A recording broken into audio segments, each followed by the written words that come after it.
Here we go. Hey Zach, welcome back. Stocky Talk Podcast Episode 4. Today, let's talk about still a UFC 230 recap. Yeah, man. Last night, Madison Square Garden, UFC 230. What'd you think about it? So, my first impression of UFC 230 is how on the ball UFC's marketing and public relations team is after the last UFC event, 229, which was not the most family-friendly event, and they made a concerted effort to have one of their best baby faces and front showman, Daniel Cormier, to say after his post-fight interview, "Hey kids, repeat after me. My dad is the best in the world. Hey wife, I'm a family man. Say my husband's the champion." So he made mention of his high school team and his family. He was definitely was a class act, and I believe Jacare, and I'm not going to try and say it with a Portuguese accent, but we'll just say this. Yeah. I believe he and Chris Weidman also displayed the utmost degree of sportsmanlike behavior that you could possibly have in a UFC fight. The guy starched him and let him go. So my thoughts were, without me going on too long of a tangent, that they did a great job of putting on exciting fights, and they did a good job of cleaning up their act. So, definitely. What did you think? Well, the card kicked off with my man Israel Adesanya, a.k.a. Stylebender, against Derek Brunson, a.k.a. Derek Bumson. And, man, he said he was going to make quick work and have an easy night of Brunson, and he did. Man, I was super impressed. A lot of guys are labeling Adesanya as a one-trick pony, just a stand-up guy. I know the feeling, but I mean, he fought Brunson, who's a veteran with a lot of experience, and Stylebender was stuffing the takedowns. Everything he said he was going to do, he did. He picked him apart. He said he was going to be swinging the air. That's exactly what he did. Brunson got a little dirty, grabbing the shorts early. Mm-hmm. Looked like he was trying to just get a good handful and to get that takedown. But, he looked flustered early, and Stylebender just sniped him, picked him apart. Beautiful performance. I think the sky's the limit for him. One of the things I liked the most about that fight was how good his shot defense was. Brunson whiffed 0-5 for takedown attempts, I believe, in round 1. And Adesanya he measured distance very well, and his down block and sprawl, without giving away too many spoilers, I think some heavyweights could learn how to sprawl and brawl like that. And I think one of the things that he said in his post-match interview is that he's more of a sniper. He doesn't just, throw Hail Marys. And I forget the verbiage he used. It was quite slick. Instead of lay and pray, it was don't fire. No, it was don't throw and hope, aim and fire. That's right. Yeah, that's something that I say to our guys at the gym all the time. A lot of these guys in MMA, they chuck shots or chuck strikes with reckless abandon. They're just throwing, and they're hoping it lands. That's why I said throw and hope. In the post-fight presser, Adesanya was saying he's just picking his shots. He just wants to touch you, because if he can touch you, then that means he's scoring, he's landing. Then you just turn over a little bit more on the shots, and the guys are going to fall down. Mm-hmm. And some of these guys, every punch they throw and kick is a Hail Mary, and it's a lot more telegraphed. If it lands, it could be a short night, but at the same time, it starts to get easy to see it coming a mile away and evade, especially a technical guy. I mean, Adesanya's MMA, kickboxing, boxing, Muay Thai, he's got close to 100 fights, if not more. And he's, 14-0, 15-0 in MMA now? I think that they showed his kickboxing record is 75-4 or 75-2. Yeah, something like that. That is an insane number. And some of the fights that he lost in kickboxing were very, pretty bad robberies. I mean, he fought for Glory a couple times. They left on not the best terms. Mm-hmm. And he got screwed over pretty bad against one of their Golden Boys. But it's either here nor there. He's killing it in the UFC. What do you think's next for him? He had some high hopes of, what was it, Luke Rockhold he called out, but 85, I mean, if there was ever a super fight that he could have, I would hope it would be Stephen Wonderboy Thompson. I don't think that's going to be very realistic to call, but Yeah, because Wonder Boy's at 70. But at 85, again, the other one would be Anderson Silva. I'd like to see him play. Not gonna happen. They brought that up in the press conference, the post-fight presser. They asked him about it, and I listened to his podcast with Dan Hooker, and he said that Anderson really inspired him because he said if he saw this tall, skinny black guy knocking everybody out, and he said if he could do it, then I could do it. And then now look at him. He's kind of like a new age, potentially better version of Anderson Silva. He knows how to speak English much better. Definitely. I mean, no disrespect, but yeah. But I think Rockhold would be an awesome fight. But Rockhold, the rumor is he's going to go up to 205. Plus, he's dealing with like all kinds of crazy injuries. Mm-hmm. His shin keeps reopening. He's had a lot of different surgeries and procedures done. It just can't seem to heal up. He's been dealing with it for a couple of years now. Mm-hmm. So I think that the fight to make, my opinion, would be the Jacare fight. We get into Jacare Weidman in a minute, but I think that would be a good test because of Jacare's, grappling and see how good Stylebender's defense is on the ground. Yeah. But I think stand-up wise, it's not even close. Stylebender's just light years ahead of everybody. I think Rockhold is a good test, but like I said, I think he's going to bump up to 205.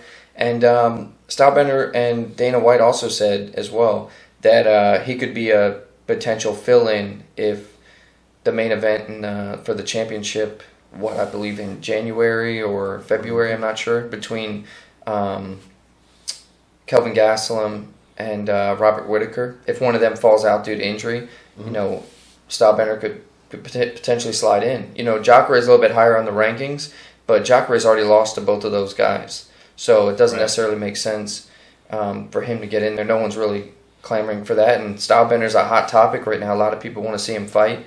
And I think he'd be a good fill-in if one of those don't make it to the dance. But if they both do, then I say give him Jacare. I think that's a good test. If he beats him, then he should slide right in. So that kind of segues into the next thing I wanted to ask you about was what's next for Weidman and Jacare. Because I think that when we had predictions in our last episode, I could be wrong, but I think that you predicted Weidman, I predicted Jacare to do some of this action. And for probably 12 minutes, I thought you were going to be right. Mm-hmm. I was impressed with Weidman, and he looked like his old world beater self. But Jacare seems to have had this, let's just call it crazy switch. So as soon as his face got completely busted and he was spewing blood, and it was looking really dark for him, he just marched forward and brought some thunder, man. Those hands, he threw some bombs. Yeah. And when you say how Stylebender versus Jacare would be a good fight, I didn't think of it prior to you saying that, but I totally agree for one reason, and that's they're opposite. I mean, Jacare is a ground fighter who didn't necessarily fight in the ground at all yesterday. However, he threw reckless abandon bombs and landed one and knocked Weidman in outer space, gave him the chicken dance legs. He looked like he was zooming on an invisible surfboard, like he fell down in the shower and needed life alert. I mean, I'm a huge Weidman fan, but that right hand was a bomb. Yeah. No disrespect to Weidman. I mean, in Jacare, he's like, look, it's a walk-off. And then the referee, for better or worse, said, no, he's fine. He's trying to shoot a double leg back on you. But, I mean... Yeah, it was a bad stoppage. You could clearly tell maybe the ref had a bad angle, but you could tell as soon as he fell, way before it was even stopped, just on the video, the live, watching it live, his eyes were in the back of his head. He had no clue where he was. Jacare class act trying to wave it off. But up until that point, it was a real competitive fight. Totally agree. Weidman did look very good. There was rumors that if he didn't fare well, he's potentially going to go to 205 because the weight cuts have been a little bit tougher on him. He did look really sunk in when I was watching the embeddeds. And Jacare, I don't know if this is his second or third camp or fight now at his new training camp in Florida. But he has a new boxing coach, and he still showed that he's not the most fluid striker, but he has shown big improvements. And man, it was a war. I think that was fight of the night for sure. I was watching it with my dad, And we were both going nuts watching it. We're both saying, how are neither of these guys going down? Like, every time I'm like, oh my God, either one of these guys should be going down. The shots are taken. There was a lot of very clean connections. Yeah. But, yeah, man.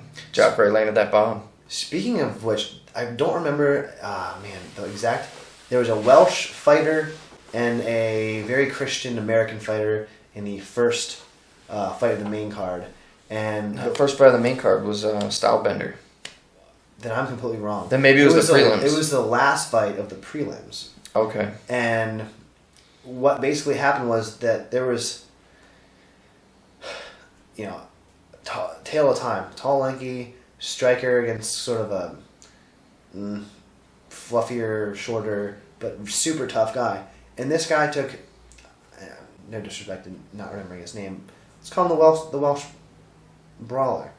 Took so many shots to the chin that he spit out his red mouthpiece and it was just a blob of blood and mouthpiece. I remember what you're talking about. I don't remember the names. And he didn't get knocked out. Yeah. But I was so impressed with the heart and the chin of everyone on that card from start to finish.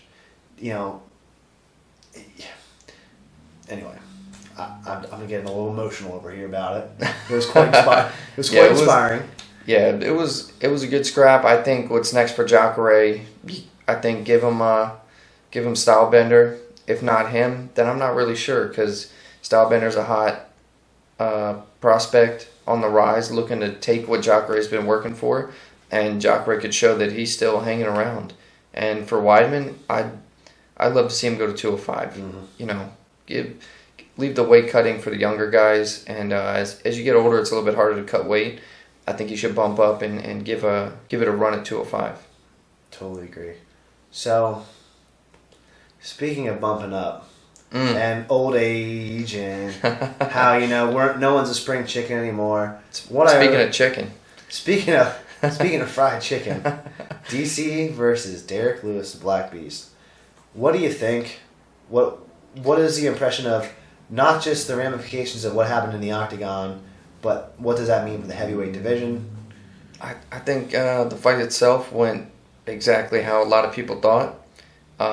DC stood until Lewis looked content, and then he took him down, wore him out, made him carry his weight.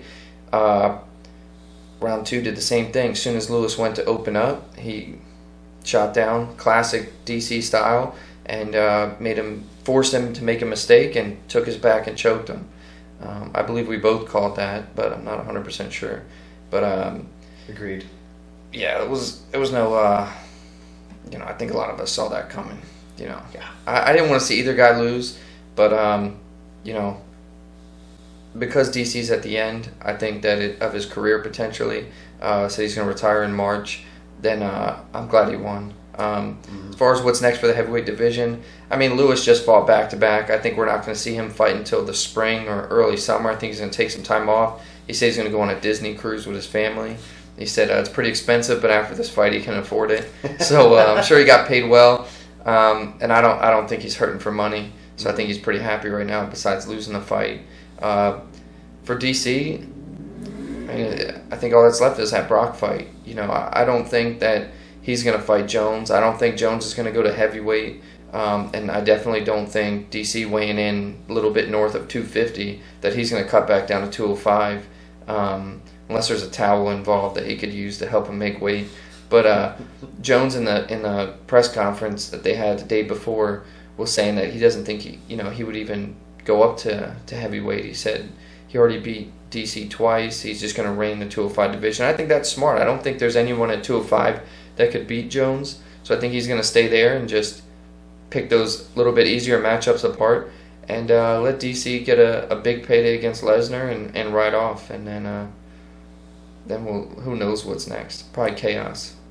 Probably utter chaos, but that's what makes it interesting while we keep tuning in. Yeah. I would agree with all of that. I think that Derek Lewis losing was actually one of the best wins of his career for a couple of reasons, and I'll go into that. One, not sure if confirmed, but rumor has it that during either their face-off or an interaction they had, he's like, now I got fried chicken money. Mm-hmm. So his sponsorship deal was so nice that he got, and that was catapulted forward by Daniel Cormier. Mm-hmm. The amount of money you make to have a title fight is higher than the amount of money you get paid to show than a normal fight, I would imagine.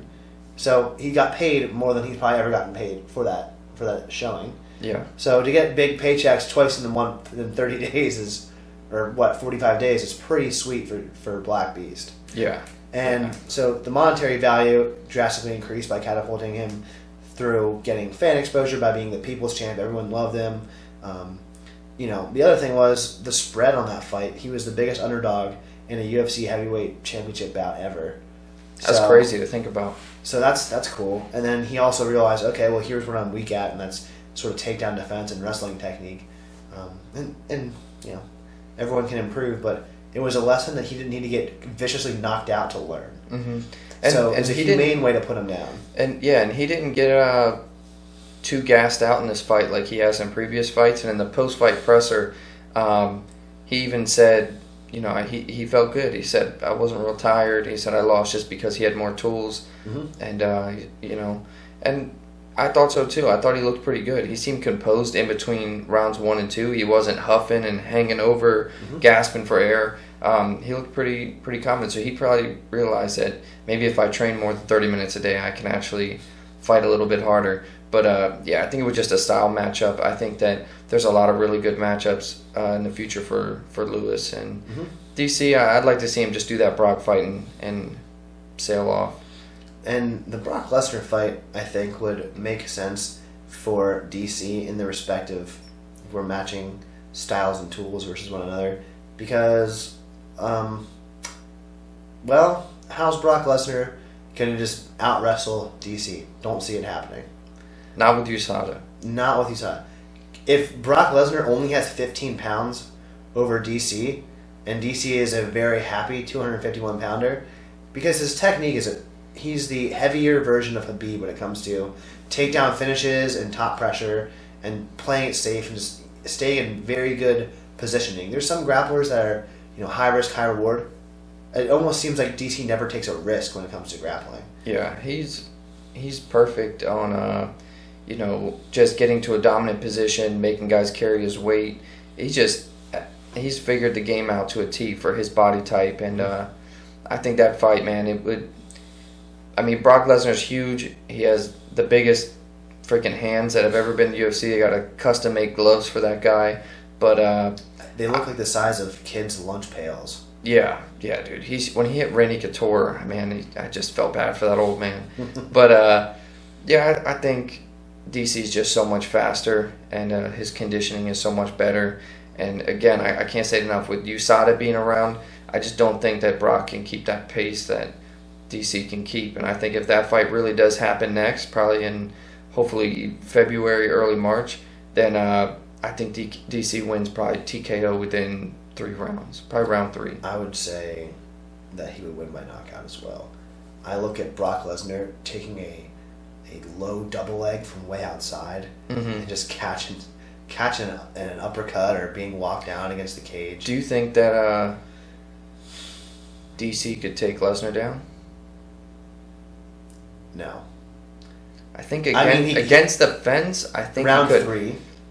Yeah, I think against the fence, but in the open, I would give if I had to pick who could take who down from the open, man, probably Lesnar could take him down. But at the same time, I don't know.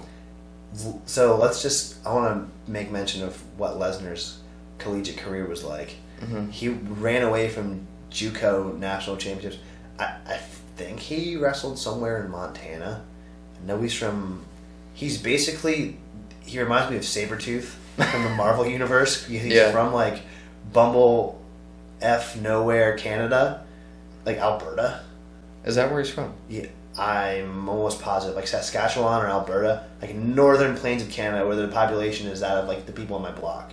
Jeez. For the entire city, like it's so sparsely populated, and farmer strength, superior build. I mean, his, like you said earlier, his bone structure is insane. So when he was powerbombing people at JUCO nationals, he was being scouted for the WWE then, and instead, after JUCO, he went to Minnesota for the legendary Jay Robinson. J-Rob went to one of their wrestling camps in high school. met the whole staff. Yeah, it was insane. But J-Rab saw this guy, and they were watching, prospects, but he just looked over and heard a thunderous boom. He's like, I've never seen a heavyweight just ragdoll another heavyweight that badly. He would huge. He would pick people up apart, and that was, there's drug testing in NCAA, so he was clean for sure. And so he was a very dominant collegiate wrestler, as was Daniel Cormier. Mm-hmm. But Daniel Cormier was dominant because his technique was slick, his toolbox was this, that, the other.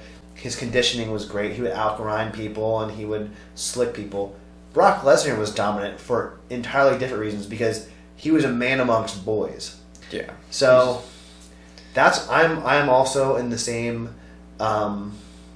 school of thought that DC versus Brock has to be the answer.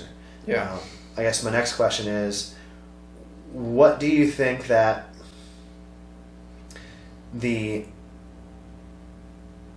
difference between UFC 230 and the difference between UFC 229, what do you think that means for the promotion going forward? I went to PJ, I believe it's Houlihan's or Wellahan's sports bar. I want to check it out. I want to watch some football, get lunch before the fights occurred on Saturday. And I talked to the bartender and said, hey, are you guys going to be presenting the fights? Are you guys going to be running the UFC fight tonight?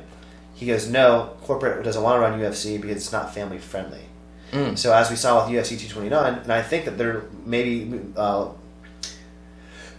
losing out on some views because of how extremely dark and violent, and not only, well, obviously it's violence fighting, but how not family friendly UFC 229 was. And I know that they made a great push for UFC 230 to be so. So my question is, do you think we're going to see more of the Colby Covington, Conor McGregor, bad boy trash talk? Or do you think we're going to have Khabib's new epoch of respect culture? I think that I think the entertainment era it's not going away, but it's going to go away soon.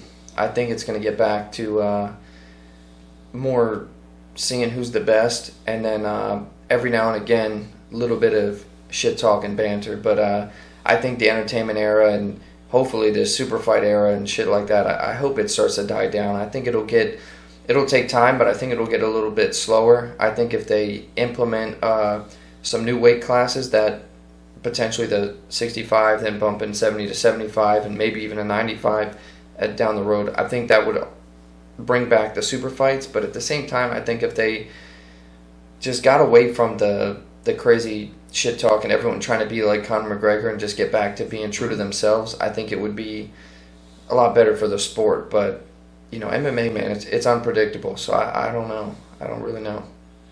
Yeah, I would agree. The thing that I want to extrapolate on more is when everyone stops being like Conor McGregor, and I think Khabib paved the way because he showed he can be himself. He never once changed from being who he was, and a lot of people are labeling Khabib as being bully-proof, which, everyone hates bullies. Yeah. At least I hate bullies, but yeah, for sure. So I think that's a great way to look at it and a great way to make it more family-friendly and saying, hey, look, you can stand up for yourself while still being a good person. Mm-hmm. You can be ambitious and looking to make more money while still being a family man and taking care of your kids. And this is why I want more money. Why? Because you want to bring your kids on a Disney cruise. Why? Because you want to not have them suffer the same way you did when you grow up. Much more noble things than saying, I want to buy a Gucci store and a liquor brand to take over the world. Yeah. I mean, while, there is an element of materialistic statism in the United States, there is also hey, a lot of people want to eat their meat and potatoes and go to church on Sunday morning. So let's try to make it in the middle of those two and not, try to be Ned Flanders or Homer Simpson and maybe go in between those. Yeah, I think that's what we're gonna see. I think it'll start to improve and get better. I hope. I'm getting sick of this entertainment era, so I'm the only one I can't get enough of is Ben Askren. On that, I mean, even he's true to himself. That's him. He's been the same his whole career, so that's a little bit different. Agreed. A lot of these other guys, it seems really forced, and like Colby and stuff like that. It's just very forced, and I'm looking forward to them, hopefully trying to weed out and get away from that.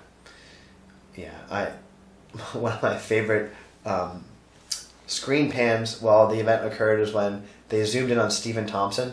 And then Ben Askren was behind him. And he just did. He did this. He's the man. He's there. And then didn't he crash Ariel Helwani's and Chael Sonnen's show. I didn't know that he crashed it. I don't know if he was invited or he crashed it, but regardless, he got on there, and I really want to check it out after this. Yeah, I'm going to have to check that out. So, we kind of recapped UFC 230. Mm-hmm. Let's talk about the juicy part of the show. The rumors. What's the rumors? What's the word on the street, Zach? It's been kind of a light week. A lot of the talk has been primarily around 230. But there has been a fight that was rumored to, be in the works. And it's one that I don't want to see, at least not right now, especially with the signing of Askren. But the rumor is Georges St. Pierre versus Khabib. And the weight class, I haven't heard. Is it going to be 55? Is it going to be 65? Is it going to be 70? I don't know. I know that Khabib and his father's dream fight for him is Georges St. Pierre. I know there's rumors of Georges St. Pierre dropping down to 55. He's never made that weight. He's never fought at that weight. He was on Ariel Helwani's podcast a week or two ago saying that he's in the low, walking around at like 180, 183.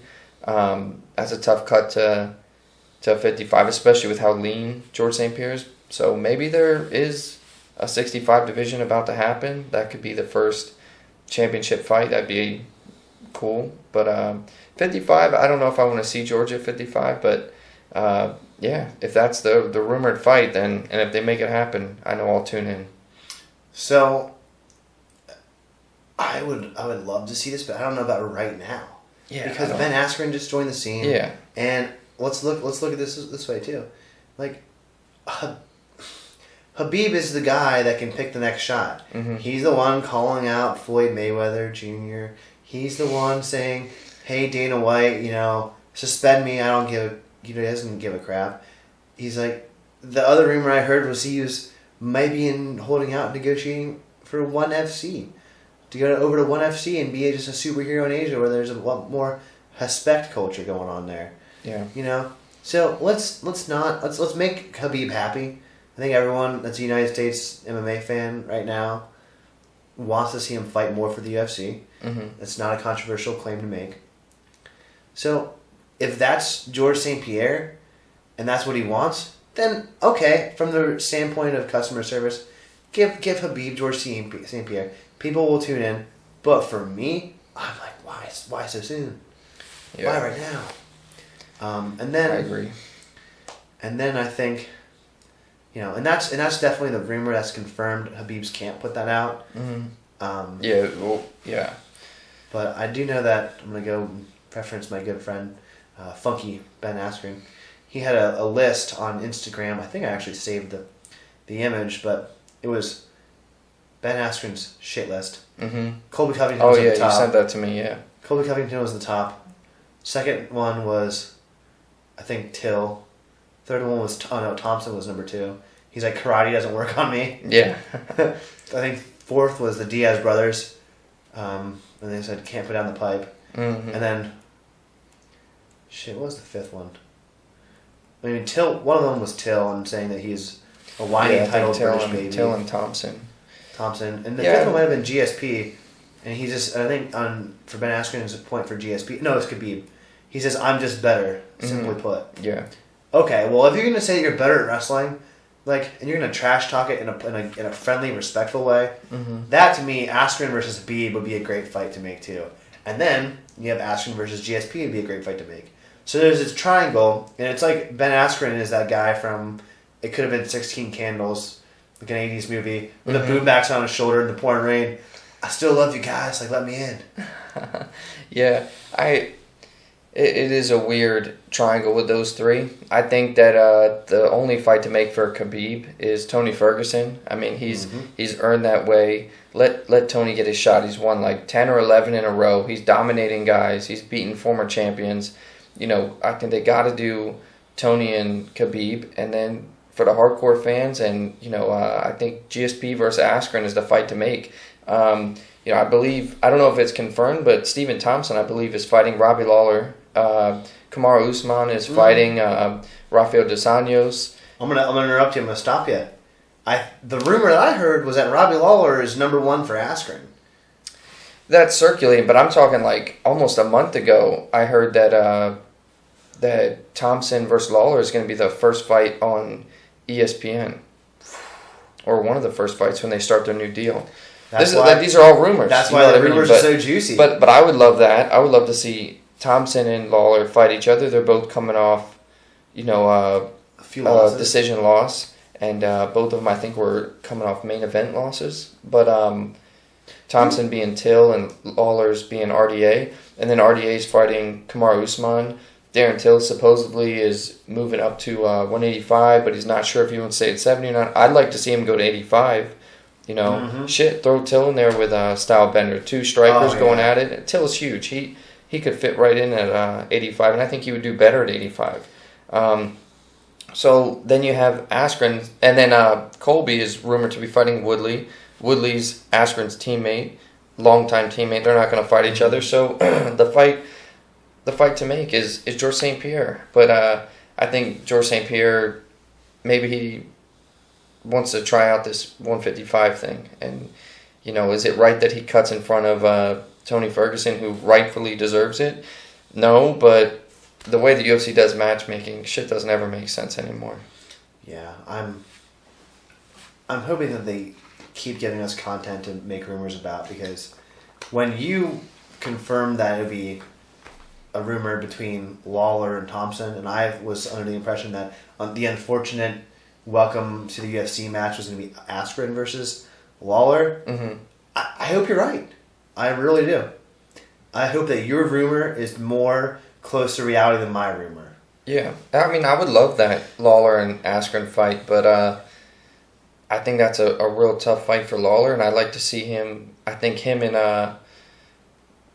Lawler and Wonderboy would be a great fight. I think Wonderboy's a tough matchup for Askren. I think, he says the karate doesn't work on him, and, maybe it doesn't.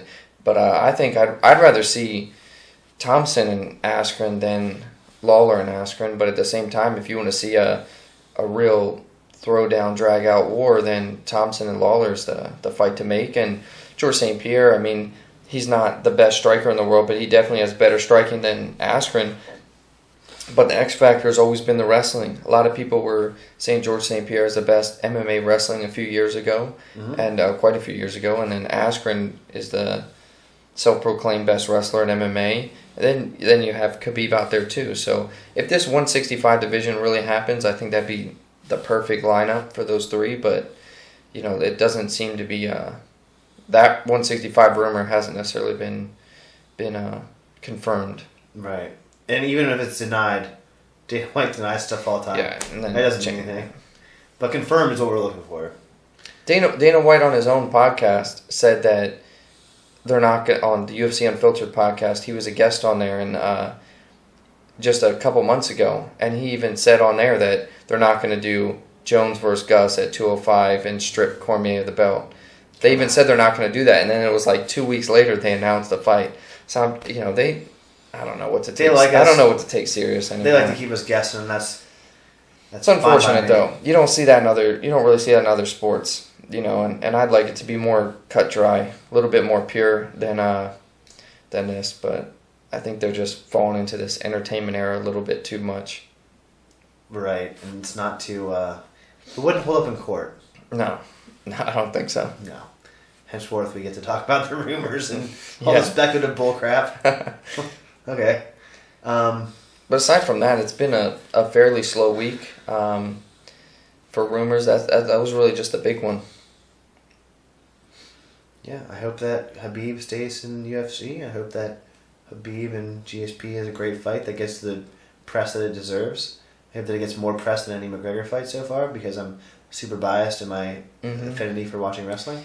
Dana White said he did say at the post-fight press conference that he had like an hour-long talk with Conor McGregor, and he said Conor told him that he wants a rematch with Khabib, but if he's not granted that, then he'll fight whoever's next in line. That way he can earn his, that shot at the title again. Mm-hmm. So what would you think if they do Khabib versus George St. Pierre and Tony Ferguson versus Conor McGregor? just throwing this out there as a fan in my a fan matchup. How do you think that fight would go between Ferguson and Conor? Because I want to hear what you think before I say what I think. It's gonna be. I would love it. Personally, Yeah. I would love it. I think that it'll also be the most cringeworthy presser ever. I think El Kukui's gonna go off the rails. He'll say I think McNuggets way too many times. He's gonna be on one. They're both gonna be just talking over each other, yelling. It's gonna be incoherent. It's gonna be so vile. And the other thing is also this. The reason I'm gonna pick El Kukui is because when it gets deep waters, this guy is Aquaman. He is Yeah. Lord of the Deep Waters, King of the Ocean. Conor McGregor is kind of like Jason Voorhees, Yeah. where he's sucked at getting in the water, but if you're on dry land, he'll hack you up. Yeah. But the problem is, Tony Ferguson loves getting hit really hard. Against Pettis, what happened when he started to see blood? The guy was like a Spanish bull matador. Yeah. Just hooked him, horned him. It's like, oh, there's red. I'm seeing red. I'm gonna crush you. What do you think? I think that if they're really gonna do this GSP Khabib fight, then Conor and Tony's definitely the fight to make. And the biggest weakness I would say in Tony's game is he's shown that he gets hit, and that last fight with Pettis isn't the first time that Tony was on wobbly legs and had to recover. He fought Lando Venata, who's really a 145er and doesn't have big power, and he was able to drop Tony a couple times. Tony's been wobbled quite a few times, and Conor has that one shot power. Now, El Kukui's awkward funkiness, throw Conor off. I don't know, but I would favor Tony Ferguson in that fight, but I wouldn't be surprised because if Conor lands that left hand, he's got the touch of death in that left hand, and I hate to question Tony's chin because he's never really been KO'd, but he's been wobbled quite a few times throughout his UFC career. So I think it would be a extremely exciting fight, but I would have to side with Tony via submission, just shown by Conor's lack of submission defense. Yeah. He's been shown to get choked, and Tony's known to choke people. So Tony has the sweetest Darce. I think he has a dog named Darce. I think he does. I forget what kind of dog it is, but I hope that poor dog doesn't get choked. I'm a dog person. Choking other dogs at dog parks. I don't know. He might have a good front headlock. He might. Dogs have that weird forceps thing with their paws they can kind of lash on. I can see him sleeping with other dogs. Yeah. His little paw. You don't need fingers for a Darce choke. Yeah, technically not. No, you can use paws. So, speaking of paws, any more rumors? No, I don't have any. So now that we got the rumor mill off of our chest and we covered the large international scene of UFC, let's bring it back home to country roads. We have Art of War 9 coming up in 6 days. Fight week, man. It is now fight week officially. Officially fight week. I'm speaking to the headline event of Art of War 9. Tell me, what do I need to know? How you feeling? How's it going? I feel good. Feeling good. I've been known to have a sweet tooth. I would say that's incorrect. I would say that I have sweet teeth. So I'm desperately craving, especially my favorite holiday, Halloween, was last week. I didn't have one piece of candy on Halloween. Not even a mini fun-size Snickers. So, and your boy loves some Snickers. So, other than that, it's been great. But not having any candy or ice cream, it has been struggle city, man. I don't feel like myself. I feel like without having a gut full of Twizzlers and Snickers, I feel like a different don't worry, a different human being. I ate them for you.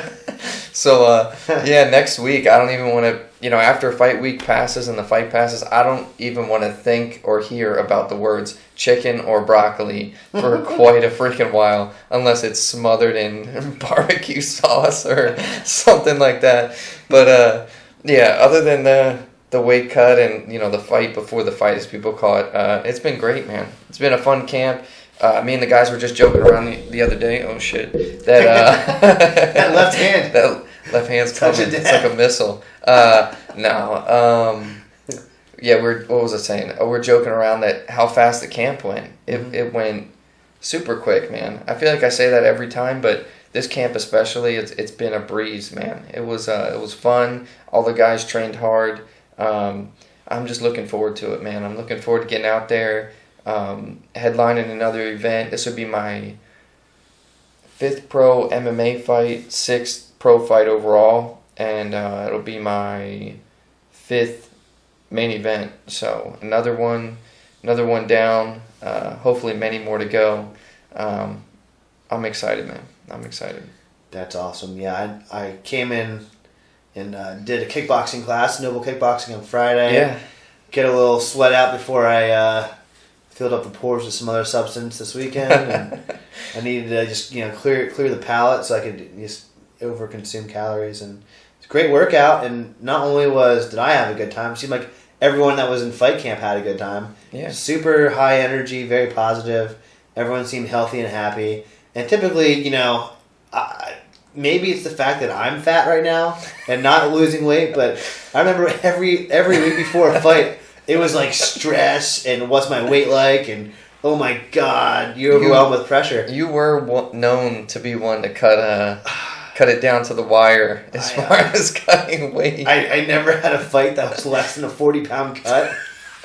So maybe that was just self-imposed misery, as opposed to accurately seeing what other people were feeling. But everyone seemed to be super close to weight within.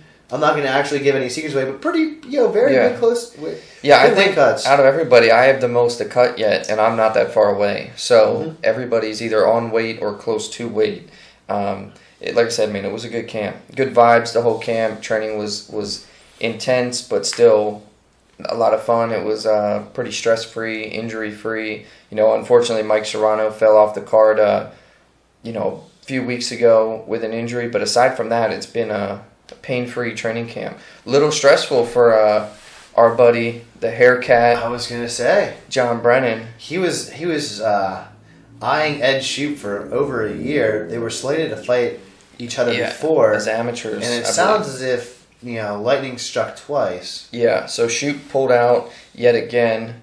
I think he's been hanging out with the Diaz brothers a little too much, puffing on that devil's lettuce. But so I guess his last pro fight, he failed the drug test for marijuana, so he had to pass a drug test before the day of the fight, and the promoter and the athletic commission keep getting a hold of Shoup, I guess, asking him to, hey, you got to pass a drug test or you can't fight. And I guess he's just too hooked on that lettuce that he's not going to fight. That non-addictive natural substance will get you. Yeah, I guess. I think he just knew he was going to get his ass whipped, and he hasn't been training. I heard he hasn't been in the gym. He can't pass a drug test, and I think that at night he checks under his bed to make sure there's not a bear cat under there, and he just sees these tumbleweeds full of chest hair going across his floor in slow motion. It's ominous. Brennan's got a lot of chest and back and shoulder and arm and leg hair. That's what we call him, the bear cat, and I always call him the hair cat. He is. But so we got a replacement representing Will Martinez's gym. We have Will Dill, one of the Dill brothers, stepping up. So props to him on stepping up on just over a week's notice. He's a tough kid. He'll be making his pro debut as well. I don't remember what his amateur record was, but it's similar to John's. He has a lot of experience. He's been in there with some pretty decent competition. He trains out of a good camp. So props to him, I think it's going to be an exciting fight. I think it's definitely a tougher fight than Shoup. I think, Brennan would have put Shoup away pretty quick in the first round, and I think he could put Dill away pretty quick in the first round too, but I think it would be tougher. He comes from a better camp, and Dill from what I understand, actually trains and good. and will actually put the work in, even though it's a short camp for him, obviously just being over a week. But I'm sure he's in the gym helping his teammates who also have fights coming up. And I heard that he was going to be fighting in February anyway, so maybe he was already in the gym training. Mm-hmm. So yeah, that's the only difference to the card now. I'm pretty excited for that, but yeah, man, I'm just happy that John's still in the card. He's been training so hard. He's been one of my main guys because he's a similar size and frame, and he's a southpaw, just as to my opponent. So John and I have been working together a lot, and I'm glad that he's still on the card because he's been working hard, man. Yeah, I have to say that knowing John and training with John more and seeing sort of how his wrestling has progressed and his overall fight tool set's pretty large right now. I would say that Will Dill maybe for a pickle. I see what you did there. Yeah, I see what you did there. For this weekend. But, again, Will Martinez's gym is notorious for adhering to respect culture, both respecting themselves and other camps. Yeah, so I fought one guy from there, total class act guy, had nothing bad to say about the camp or the fighters from there. So I'm glad that they're a reliable camp that has structure and coaching and teammates and abides by, social contracts. So huge fan of that camp. Yeah, they're very professional. A lot of respect for them. And so that's good. This means that we're gonna have, a good Bearcat fight, and it's gonna be, I think, a great night. I'm in the group thread for announcing, so get some hopefully post fight interviews with the boys. Oh, that'd be cool. I'm gonna lobby for that. See if Bob Maloney lets me share the mic. Saw Paul Felder, doing a good job yesterday. Oh yeah, DOC Felder was doing it. Yeah, he did good. So, it's the first time he's done it with on pay-per-view, and first time he did it with, I believe, Rogan and Anik. Mm-hmm. So, looking forward to announcing, guys. Everyone looked good, and good job to Will Dill for stepping up. And, definitely. Yeah, the rest of the card is looking strong, looking good, especially our guys. Grant Swift, Josh Carr. Josh Carr just dropped his... My MMA News did interviews with Brennan, myself, Christian, and Josh, and out of all of us, I would say Josh had the most fire interview out of everybody. So I missed it. Yeah, check it out. I'll have to send it to you, but it's on mymmanews.com, and check out Josh Carr's pre-fight interview for AOW 9. Check out all of them, but Josh's was fire, man. Just that kid's got something to it. I don't know, but he called a couple guys or called somebody out, even though he already has a fight on his hands. But he seems to think that he's going to make quick work of John Jones that he's fighting, not the John Jones. Is he but, USADA? Like he's going to make quick work of John Jones? Like different John Jones. Okay. But I mean, I have to agree with Josh, man. I think he's going to put this kid away and get on the mic, and he's got another victim in mind. And that's a fight that I really want to see because I don't particularly care for that kid either. It's one of these internet tough guys, shit talkers, never been in a cage before. He's had more wars in a keyboard than in a cage. He's had 0 wars in a cage. So quite a few on a keyboard. Yeah, quite a few. So I'm not going to give his name any justice. I mean, he's just a punk kid. But yeah, I think Josh is going to make quick work of John Jones, and then Does Josh reveal the name in the interview? Yeah. Can you say the name? I don't want to give this kid a plug. Okay, so after we're done recording, then tell me, and then he doesn't have to get any episode time. Yeah, I don't want to give this kid any plug because he's a bum.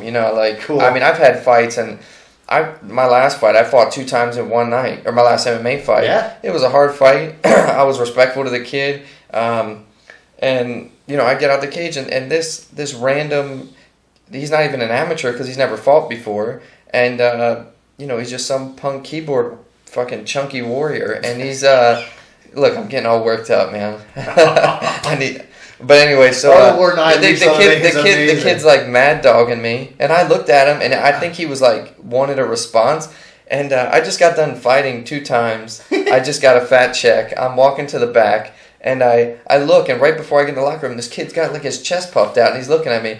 I just look right into his freaking eyes. I just start cracking up laughing, and I just like wave him off and go. I'm like, come on, man. You can't beat my freaking amateurs. You're not. Don't even look at me like that, man.